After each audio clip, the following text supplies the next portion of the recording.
Baik, Assalamualaikum warahmatullahi wabarakatuh. Halo teman-teman semua, ya kembali lagi di channel YouTube saya, Python Math UI. Di sini saya akan melanjutkan ya setelah lama tidak ngonten ya di channel YouTube saya akan melanjutkan series baru mengenai tutorial Python dasar, gitu ya. Jadi ini adalah video pertama. Video pertama kita akan membahas mengenai pengenalan dulu ya, pengenalan apa itu Python dan juga Jupyter Notebook. Oke. Jadi sekedar pengingat saja. Video ini saya buat ketika saya semester 5 gitu ya di kuliah. Ya, apa. Oke, kita lanjut ke materi berikutnya. Apa itu Python ya? Sini ada beberapa pengenalan singkat dari bahasa Python. Bahasa Python itu diciptakan oleh seorang berkebangsaan Belanda gitu ya, yang beliau namanya adalah Guido van Rossum. Beliau menciptakan pertama kali pada tahun 1990. Ya, jadi bisa dibilang tidak terlalu tua, tapi juga tidak terlalu muda gitu ya usianya ini. Nah, nama Python ini sendiri mungkin teman-teman banyak berpikir dia terinspirasi dari nama ular kayak gitu ya. Tapi yang sebenarnya adalah beliau terinspirasi dari nama acara sirkus kesukaan, yaitu Monty Python Flying Circus, yaitu intermezzo saja ya. Terus versi terakhir dari Python saat ini ketika video ini dibuat adalah versi 3.10.0. Jadi sudah cukup banyak ya perkembangannya ini. Lalu bahasa Python itu dia berbasis pemrograman berorientasi objek ataupun OOP ya. Bahasa-bahasa lain yang mendukung OOP ini salah satunya adalah Java dan juga C++ gitu ya. Lalu bahasa Python juga mendukung berbagai operating system, contohnya itu Windows, macOS, Linux dan lain-lain. Ya. Ini adalah kegunaan bahasa Python. Jadi bahasa Python itu adalah bahasa yang multi-purpose ya, ataupun kegunaannya beragam. Yang pertama adalah yang paling terkenal itu untuk data science. Jadi kalau teman-teman memiliki minat untuk menjadi seorang data scientist ataupun ilmuwan data di kemudian hari gitu ya, di masa depan, adalah wajib bagi kalian untuk menguasai bahasa Python ini gitu ya. Jadi dalam analisis datanya, kalian akan banyak sekali menggunakan bahasa Python. Lalu selanjutnya adalah machine learning ataupun pembelajaran mesin dan juga deep learning ya. Ini jelas ya, bahasa Python juga digunakan untuk machine learning dan deep learning ini.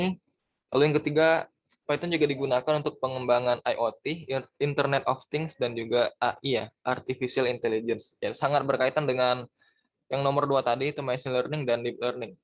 Dan bahasa Python juga bisa diintegrasikan dengan Arduino gitu ya. Lalu yang keempat, bahasa Python digunakan untuk komputasi ilmiah ataupun scientific. Ya, jadi kalau perhitungan numerik, matematika gitu kan ya, bahasa Python sering digunakan untuk hal-hal tersebut. Lalu bahasa Python juga bisa digunakan untuk membuat graphical user interface ataupun GUI disingkatnya.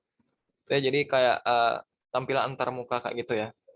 Lalu selanjutnya Python juga digunakan untuk web development di bagian back end. Nah, kalau web development itu kan terbagi menjadi dua ya, itu front end bagian muka dan back end bagian belakang itu kan ya. Dan bahasa Python ini berperan di bagian back end-nya itu.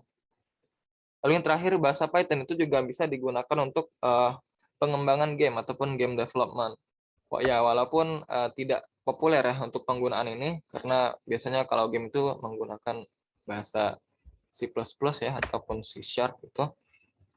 Oke, yang penting bahasa Python itu bisa digunakan juga ya, walaupun tidak sepopuler itu untuk game development ini. Oke. Nah, lanjut kita membahas mengenai kelebihan dan kekurangan bahasa Python. Untuk kelebihannya sendiri, bahasa Python ini memiliki banyak library. Nah, library itu adalah seperti ya kumpulan kode ataupun kumpulan fungsi gitu yang sebelumnya sudah dibuat oleh para developer dari bahasa Python ini. Jadi kita sebagai pengguna ya sangat mudah ya untuk menggunakannya. Jadi tinggal gunakan aja fungsi-fungsi yang telah dibuat tersebut. Lalu bersifat open source ataupun ya gratis ya. Jadi teman-teman bisa menggunakan ini gratis gitu kan ya, dan bisa dikembangkan juga. Lalu, nah yang paling mencolok dari bahasa Python ini adalah mengenai struktur kodenya yang sangat simpel ya, dibandingkan dengan bahasa-bahasa lainnya. Mungkin teman-teman bisa nanti bandingkan sendiri ya. Jadi kalau kalian lihat bahasa Python itu bisa dibilang yang paling pendek dan simpel gitu ya. Oke. Nah, dan terus karena kesimpulannya itu, bahasa Python jadi bahasa yang mudah untuk dipelajari ya, terutama untuk para pemula gitu. Jadi kalau kalian mau belajar pemrograman ya bahasa Python juga sangat mudah untuk dipelajari gitu ya. Lalu yang terakhir, Python ini embeddable, maksudnya bahasa Python bisa ditanamkan ataupun disematkan ya dalam bahasa lain, contohnya HTML gitu kan, ataupun bahasa C++. Adapun kekurangannya dari Python ini terkenal dengan eksekusi yang relatif lambat dibanding bahasa lain, terutama bahasa C gitu ya sama C++ yang terkenal cepat kan. Nah, tapi kalau program yang kalian bikin itu masih sederhana gitu ya, sebenarnya tidak terlalu not really matters gitu ya. Jadi tetap terasa kencing aja gitu. Lalu Python ini lemah dalam komputasi mobile ya. Jadi bahasa Python jarang digunakan untuk hal tersebut. Biasanya yang saya tahu komputasi mobile ini menggunakan bahasa Java ya. Nah, lalu karena para developer Python itu terbiasa dengan bahasa Python yang simple gitu kan ya. Ketika mereka akan mempelajari bahasa baru, bahasa yang lain, maka mereka biasanya akan merasakan kesulitan saat mempelajari bahasa tersebut ya. Karena yang biasanya simple ataupun mudah, ketika dihadapkan dengan bahasa yang sulit jadi kayak kebingungan gitu ya biasanya untuk para developer Python ini. Oke, nah lanjut kita akan membahas mengenai IDE ataupun Integrated Development Environment untuk Python. Nah, IDE ini adalah maksudnya berupa tools ya ataupun alat di mana kita akan mengetikkan kode-kode ataupun program dari Python. Bukan hanya kita ketikkan tapi kita juga akan merunning ya ataupun mengcompile dari program tersebut sehingga menghasilkan sesuatu ya. Nah, ini beberapa saja yang saya sebutkan adalah Jupyter Notebook yang kemudian nanti juga akan kita pakai dalam tutorial kali ini. Lalu yang kedua ada Spider, ada PyCharm, lalu ada Visual Studio Code, lalu ada Rodeo. Teman-teman silakan pilih ya, terserah kalian. Karena ini semuanya tujuannya sama ya untuk merunning Python, bahasa Python yang akan kita gunakan. Nah, karena tadi kita akan menggunakan Jupyter Notebook, teman-teman perlu dulu terlebih dahulu mendownload ini Anaconda Navigator. Ini jadi semacam kayak software gitu ya. Software yang bisa kalian download dari internet gitu. Dan ini gratis dan cukup mudah juga. Untuk proses instalasinya ataupun video instalasinya tidak akan saya bikin di series kali ini. Pertama karena instalasi Anaconda Navigator itu sangat mudah ya teman-teman. Jadi kalian tinggal download aja gitu dari link ini. Dan nanti juga di deskripsi akan saya tulis, akan saya buat juga ya. Akan saya masukkan juga link ini. Jadi kalian cukup kayak ikuti aja perintah-perintah instalasinya dan nanti akan langsung terinstall kayak itu. Dan juga nanti kalau teman-teman masih kayak bingung gitu bagaimana proses instalasinya, itu sangat melimpah ya video-video di YouTube mengenai cara instalasi ini. Jadi teman-teman silahkan cari di situ. Oke. Dan selanjutnya ini adalah tampilan dari Anaconda Navigator tadi ya. Jadi terlihat ada beberapa aplikasi gitu. Dan di sini terlihat ya, ada Jupyter Notebook yang akan kita buka nanti ya. Kalau kalian klik launch nanti akan diantarkan ke tampilan antarmuka dari Jupyter Notebook itu ya. Dan ini selanjutnya adalah ya antarmuka dari Jupyter Notebook tadi itu ya. Nah, sekarang kita lihat ke aplikasinya yang Anaconda Navigator ini. Ini tadi ya yang saya tampilkan juga sebelumnya. Jadi ada beberapa, bahkan yang Spider tadi salah satu IDE yang saya sebutkan tadi, Spider juga ada di sini. Jadi bisa kalian klik launch juga.